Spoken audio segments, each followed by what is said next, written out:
बिस्मिल्लाहिर्रहमानिर्रहीम इय्याका नअबुदु व इय्याका नस्तईन। मेरे पाकिस्तानियों, आपने देखा मिशन नूर के बाद आप देख लें कि कैसे इनके ऊपर जो खौफ तारी हुआ। एक तो आप देख लें शहबाज शरीफ का जो उसने छोटी सी जलसी की, वो बुरी तरह नाकाम हुई सिर्फ और सिर्फ मिशन नूर की वजह से। दूसरा, आपके फील्ड मार्शल अगर वो लंदन में हैं तो वो भी छुप गए, वो भी सामने नहीं आ पाए। यानी ये सिर्फ और सिर्फ मिशन नूर का खौफ था।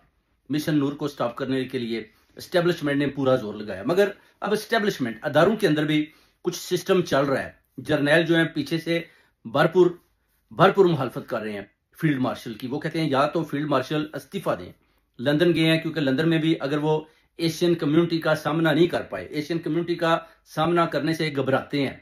लंदन में वो एशियन ओवरसीज कम्युनिटी के सामने खिताब करने से घबराते हैं, उनके सामने आने से भी घबराते हैं। मिशन नूर का मुकाबला नहीं कर सकते, तो फिर वो कहते हैं कि इनको कोई हक नहीं कि ये एक्सटेंशन लें। अब एक्सटेंशन देने पर जो शहबाज शरीफ के अलावा नवाज शरीफ भरपूर मुखालफत कर रहा है। वो कहता है कि इस दफा field marshal general Syed Asim Munir को एक्सटेंशन नहीं देनी। वो कहता है मुझे वो आदमी चाहिए जो इमरान खान का कत्ल करे, यानी उसको खत्म करे।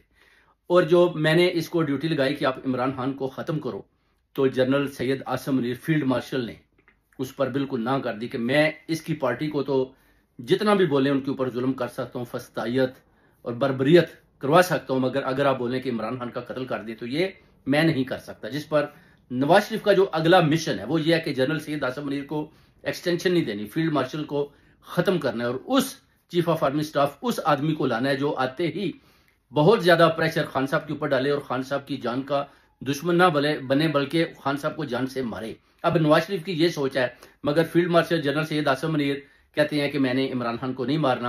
अब जर्नैलों का भी उनका भी अंदर से यही एक किस्म के पैगाम आ रहे हैं कि आप लंदन में हैं तो इस्तीफा भेज दें, और अगर आप वापस आना चाहते हैं तो फिर आप भी सोच लें कि अगर आप एक्सटेंशन लेंगे तो फिर पीछे जो जर्नैलों की लाइन खड़ी है वो जो है ना, इस जो आपको एक्सटेंशन देनी है इससे वो महरूम हो जाते हैं जो उनको ओहदे देने हैं, क्योंकि उनकी लंबी लंबी जो पीछे से उन्होंने इतने लंबी उन्होंने जो सर्विसेज दी हुई हैं एस्टेब्लिशमेंट को, आर्मी को अपना टाइम दिया, वो कहते हैं कि वो बिल्कुल खत्म हो जाती हैं और हमें वो आदमी चाहिए जो पीछे से बड़े जबरदस्त तरीके के साथ जो अपना जिसने एस्टेब्लिशमेंट अपने अदारे की खिदमत की है उसको भी हम चांस देना चाहते हैं। इसलिए ये वो कहते हैं जरूरी नहीं कि एक जर्नल आ जाता है और वो उसके ऊपर ही बैठ जाता है, फिर वो जाना नहीं चाहता, एक्सटेंशन लेता है या रेफरेंडम करवाता है, उसके बाद वो अपने आप को और ज्यादा लंबा चलाना चाहता है।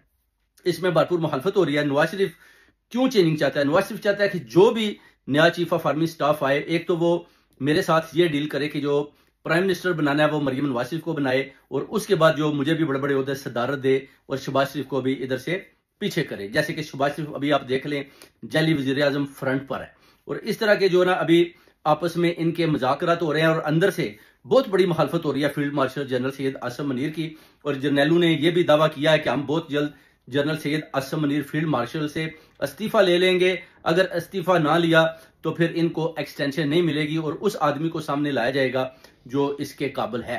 मगर नवाज शरीफ कुछ और जर्नैलों के ऊपर भी इशारे दे रहा है कि अगर इनको ले लिया जाए तो ये बेटर है। पहले भी नवाज शरीफ ने जनरल सैयद आसिम मुनीर की मुद्दत मुलाजमत खत्म होने को थी तो एकदम उन्होंने बोला कि इनको जो है ना आप चीफ ऑफ आर्मी स्टाफ बना लें, और उसके बाद अपनी पार्टी यानी भरपूर फायदा उठाया और उसके बाद इमरान खान साहब की पार्टी के ऊपर बहुत ज्यादा जुल्म करवाए, और उसके बाद अभी देखा कि जब ये खान को जान से नहीं मारना चाहते तो अभी एक्सटेंशन देने से भी भाग रहे हैं। और ये एक रसाकशी का आलम है जो एस्टेब्लिशमेंट के अंदर और इन 13 पार्टियों के अंदर अभी जो है ना ये कुश्ती हो रही है। उधर पीपल पार्टी जो है ना वो भी नवाज शरीफ की टांगें खींचना चाहती है। वो कहते हैं कि जितना भी क्रेडिट है वो शहबाज शरीफ ले गया, जितना भी क्रेडिट है वो नवाज शरीफ और मरियम नवाज ले गए, हमारे यहाँ बिलावल भुट्टो के थे कुछ भी हाथ नहीं आया। ये तो जितने मुआहदे भी हो रहे हैं सऊदीया में इधर उधर, ये तो सिर्फ और सिर्फ उनको ही लेकर जा रहे हैं और हमें ये पीछे धक्का दे रहे हैं। जिस पर आसिफ अली जरदारी और बिलावल भुट्टो जरदारी गुस्से में है। वो कहते हैं कि इनको पीछे करना है, इनको हर सूरत में पीछे करना है, और अगला जो इनके साथ हमारा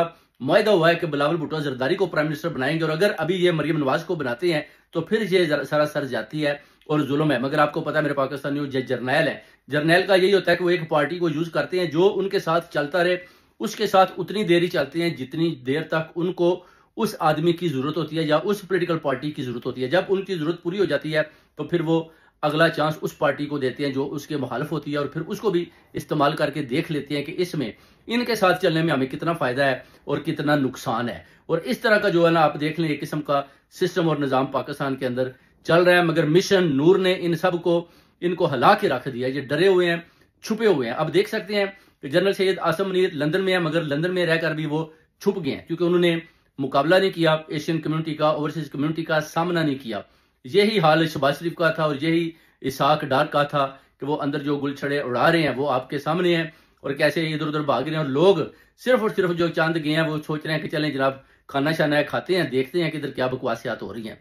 तो इस तरह का सिस्टम और निज़ाम जिधर चल रहा हो मेरे पाकिस्तानियों, आप समझते हैं कि इस्लामी जमहूरिया पाकिस्तान उधर तरक्की करेगा। आप समझते हैं कि आप इस तरह की जो बनावटी और जैली वज़ीर आज़म है वो पाकिस्तान या पाकिस्तानी अवाम की खिदमत करेंगे। पाकिस्तान डूब रहा है, गुजरात डूब रहा है, मगर आप देख लें आपका गुजरात का मिनिस्टर इधर बैठकर वो भी बड़ी बड़ी बातें कर रहा है 24 साल। मगर अगर आप गुजरात का हाल देखें तो आपको रोना आ जाएगा। यानी अगर आप देखते हैं गुजरात डूब चुका है, फैसलाबाद डूब चुका है, जांग डूब चुका है, मुल्तान कसूर डूब चुका है। लाशें पानी के ऊपर आपके सामने तैर रही थी और कोई भी उनको बाहर निकालने वाला नहीं था। जिधर इस तरह कालम हो, इधर पाकिस्तान का टैक्स का पैसा लगाकर मैरियट होटल के अंदर इन्होंने एक दावत की और उसमें उन पाकिस्तानियों को बुलाया जो सिर्फ और सिर्फ किराए पर, यानी पूरे यूरोप से मुख्तलिफ ममालिक से आए हुए थे, और सिर्फ खाने के लिए जनाब के ठीक है आप खाना शाना खाएं और शहबाज शरीफ की शोबाजियां सुने और इसहाक डार को देखें क्या होता है। और फील्ड मार्शल भी आएंगे, मगर फील्ड मार्शल में वो जरूरत पैदा ना हो सकी कि वो उधर आ पाते। जब उन्होंने इधर बाहर और अंदर लड़ाई झगड़े देखे मीडिया के और खान के खिलाड़ियों के, तो उन्होंने यही डिसीजन लिया कि मैं उधर नहीं आता। अगर मैं उधर आ गया तो फिर लोग उधर शोर मचाएंगे, गुल गुबाड़ा करेंगे, तो मैं फिर पीछे रहता हूँ। जो गालियां वो शहबाज शरीफ को निकाल लें, क्योंकि शहबाज शरीफ, नवाज शरीफ और मरियम नवाज गालियां खाने के आदी हो चुके हैं। तो इस तरह का जिधर सिस्टम और निज़ाम होता है, जैली हुकूमत होती है, फॉर्म 47 की हुकूमत होती है, फिर मेरे पाकिस्तानियों उधर पाकिस्तानियों की खिदमत नहीं होती, बल्कि बड़ी बड़ी चोरियां और डकैतियां होती हैं। बाद में ये सिर्फ अपना पैसा बनाते हैं, और जैसे ही खान अगर बाहर आ गया तो ये उधर से आप देखें लंदन की तरफ भागना शुरू